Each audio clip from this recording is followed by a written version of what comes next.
വരുന്നു കൊച്ചി വൈപ്പിൻ തുരങ്കപാത.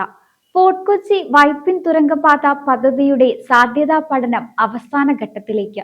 ഇതിന്റെ ഭാഗമായി കേരളയിൽ ഇപ്പോൾ പൊതുമരാമത്ത് വകുപ്പിനെ സമീപിച്ചു. താൽപര്യപത്രങ്ങൾ ക്ഷണിക്കുന്നതിനുള്ള നിബന്ധനകളും വ്യവസ്ഥകളും അന്തിമമാക്കാനാണ് ഈ നീക്കം. നേരത്തെ നിർണായക പദ്ധതിക്ക് ഗതാഗത വകുപ്പിന്റെ അംഗീകാരം ലഭിച്ചിരുന്നു. പൊതുമരാമത്ത് വകുപ്പ് ആവശ്യമായ വിവരങ്ങൾ നൽകിക്കഴിഞ്ഞാൽ 2 ആഴ്ചയ്ക്കുള്ളിൽ താൽപര്യപത്രം പുറത്തിറക്കും.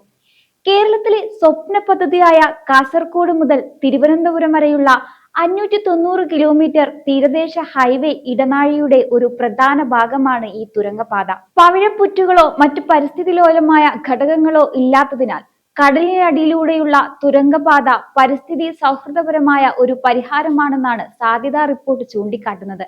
എന്തായാലും നിലവിലുള്ള ദേശീയപാത 544, ദേശീയപാത 66 എന്നിവിടങ്ങളിലെ ഗതാഗത കുരുക്ക് കുറയ്ക്കാൻ ഈ തുരങ്കപാത തീർച്ചയായും സഹായിക്കും.